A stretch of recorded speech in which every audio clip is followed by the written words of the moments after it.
The first thing my neighbor did after my mother's funeral was call me at 3:47 in the morning and tell me she was sending 100 people to swim in my backyard. I remember staring at my phone in the dark, thinking maybe grief had finally caught up with me and I was hearing things. Because no reasonable person would wake someone up before sunrise to announce a party they were never invited to. But that was exactly what happened. My name is Claire Bennett. I am 42 years old. I work as a physical therapist in Charleston, South Carolina. And until that summer, I honestly believed I was the kind of person who avoided conflict at all costs. I was the person who apologized when someone bumped into me. I was the person who held doors open even when my hands were full. But my mother left me one final responsibility, and it had nothing to do with money. It was about protecting something she spent decades building. 4 months before that phone call, I lost my mother, Evelyn Bennett, after a long battle with illness. Losing her changed the rhythm of my entire life. The house felt different without her humming in the kitchen, without her watering the flowers every morning, without her somehow knowing every neighbor's birthday and every kid's favorite snack. My mother had a way of making people feel like they belonged. And that was exactly why the situation with our pool became so complicated. Back in 1991, my mother built an Olympic-sized swimming pool on our property. It was not some luxury project meant to impress people. She built it because she loved bringing families together. Every summer, children from nearby streets would come over, splash around, eat homemade sandwiches, and run through the yard until their parents dragged them home at sunset. To everyone else, it looked like the neighborhood pool. But my mother always made one thing clear. It was our family property. The kindness was hers to give, not something people could claim forever. The problem started because over the years, people slowly forgot the difference between being welcomed and having ownership, especially one person, the president of the local homeowners association, Linda Carver. Linda had been running the neighborhood association for almost 15 years, and she had a reputation for knowing every rule, every complaint, and every little detail about everyone's property. Some people liked her because she kept things organized. Others quietly joked that she could probably write a violation notice for a bird landing on the wrong fence. My mother never disliked Linda, but she never let Linda control her either. That was the line between them. After the funeral, while I was still sorting through my mother's belongings, I found a handwritten note tucked inside her will. It was only a few sentences, but it stopped me completely. My mother wrote, "Claire, please remember this pool is yours. Be kind, but never let anyone pressure you into giving away what we built." I read those words several times because deep down, I already knew exactly who she was talking about. I went through old paperwork and found something even more important. A property survey from 1991 showed our land sat just outside the HOA boundaries.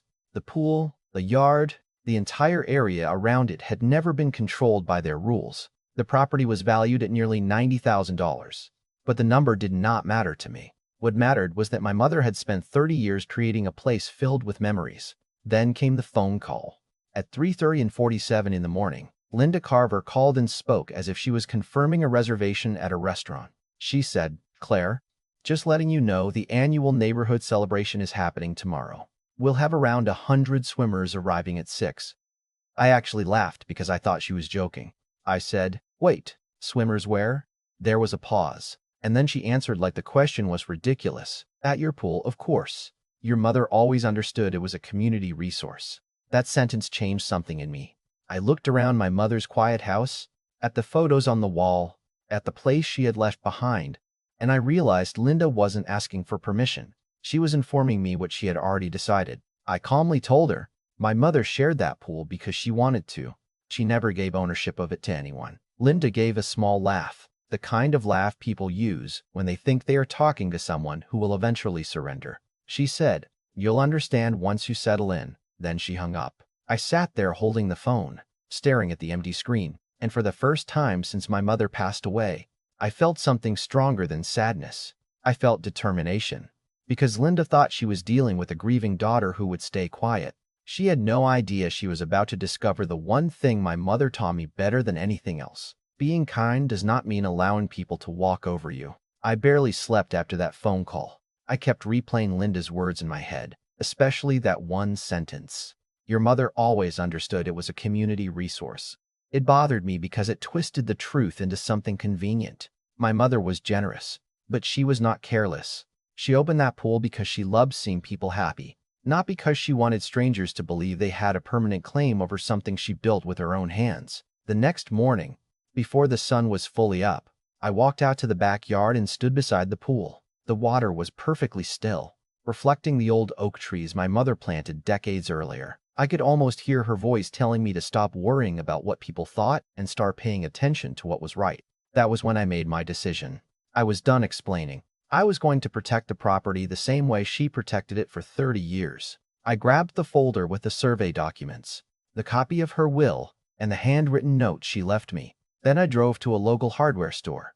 The employee behind the counter asked if I was working on a construction project. I looked down at the heavy-duty chain and industrial lock in my hand and said, something like that, "I'm building a boundary." He laughed because he thought I was joking. I wasn't. By noon, I had installed a strong lock on the pool gate and placed private property signs around the fence line. Not because I wanted to be cruel.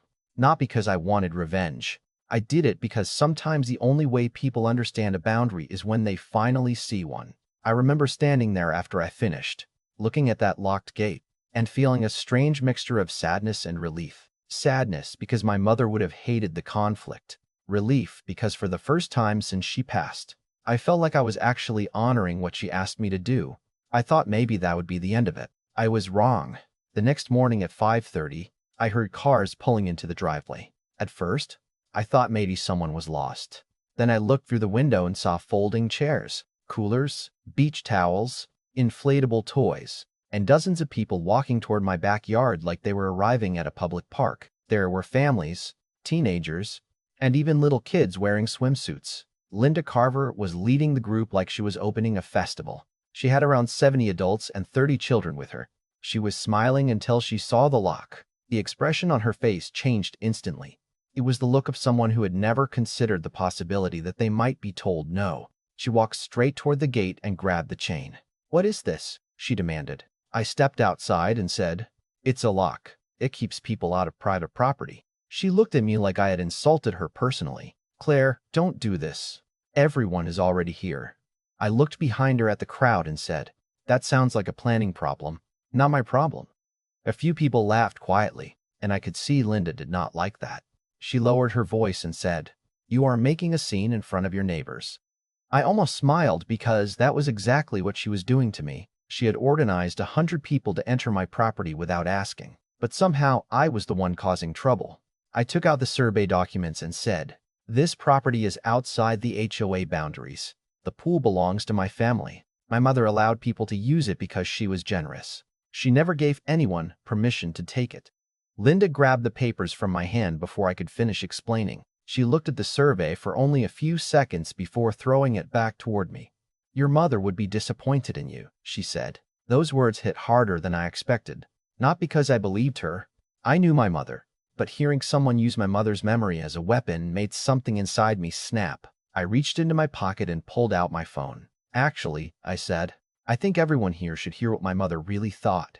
Linda's confidence disappeared for the first time. I pressed play. The recording was from 2 years earlier. My mother's voice came through the speaker. She sounded tired, weaker than I remembered, but every word was clear. She said, "Claire, if Linda ever pressures you about the pool, please remember this. It belongs to you and our family. Helping people is a choice. It is not something they can demand from you. Don't let anyone bully you into giving away what we built." The entire yard went silent. No music, no talking, no children laughing, just my mother's voice hanging in the air. I watched people's faces change as they realized they had only heard one side of the story for years. A few neighbors looked uncomfortable. Some looked embarrassed. Even people who had arrived ready for a party suddenly seemed unsure why they were standing there. Linda just stood frozen. For once, she did not have a speech ready. She did not have a rule book. She did not have a response. But Linda was not someone who accepted losing easily. She stepped closer and said quietly, "You're going to regret this. My attorney will be contacting you." I looked at her and answered, "That's fine. I have documents, recordings, and a property survey. Let's let the facts decide." That afternoon, I contacted an attorney myself. I didn't want to fight, but I also knew something important. Sometimes people only stop pushing when they realize you're willing to stand firm. The legal process moved faster than I expected. Within 48 hours, An email arrived from Linda's attorney. The tone was completely different from the confidence she had shown at my gate. Suddenly, they were interested in discussing options. Suddenly, they wanted a conversation. Suddenly, the pool they had treated like a community possession was being described as my private property. I sat at my kitchen table reading that email, looking at my mother's handwritten note beside me, and I knew this was no longer just about a swimming pool. It was about respect. It was about whether kindness could survive when people started confusing generosity with entitlement, and I knew whatever happened next, I was not going to let my mother's final request become another thing people ignored. The meeting with Linda's attorney happened 3 weeks later, and honestly, I walked into that room expecting the same Linda I had seen standing outside my gate that morning, the woman who believed confidence was the same thing as being right. I expected another lecture about community values, another attempt to make me feel selfish, another conversation where somehow I would be the problem for protecting something that legally belonged to me. But the woman sitting across from me that day felt different. The attitude was gone.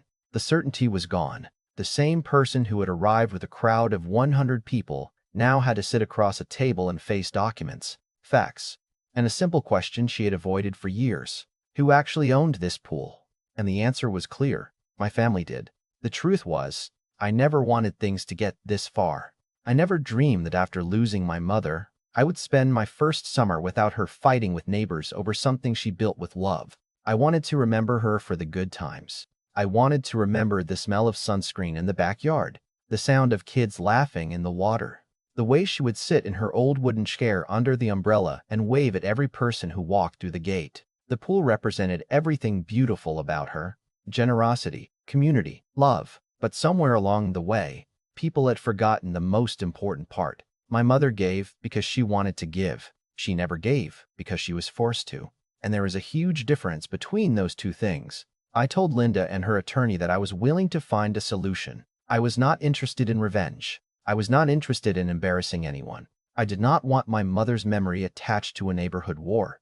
But I also made it clear that the days of people making decisions about my property without asking were over. I placed my conditions on the table. If the HOA wanted to hold a special event at the pool, they had to request permission in advance. No assumptions. No surprise parties. No showing up with a crowd and expecting the gate to open. The fee would be $950 per event, paid 30 days before the scheduled date. 15% of that money would go directly toward a cardiac research fund created in my mother's name. Because if anyone deserved to be remembered from this situation, it was her. Not Linda, not the HOA, my mother. I also included a violation clause. If the agreement was broken, there would be a $10,000 penalty, and the HOA would permanently lose access to the property. Some people might think that sounded harsh, but after everything that happened, I knew something had to be written down. Because memories fade, promises change, and sometimes the kindest people are the ones who need the strongest boundaries. Then I mentioned the final condition, the plaque. I wanted a bronze plaque beside the entrance gate. It would include my mother's full name, Evelyn Bennett, and the year she maintained the pool. When I said that, the room became quiet. It was the one part of the agreement that had nothing to do with money or rules. It was about making sure the story was told correctly, because for 30 years, people had walked through that gate and enjoyed something my mother created, but very few people ever stopped to think about the person behind it.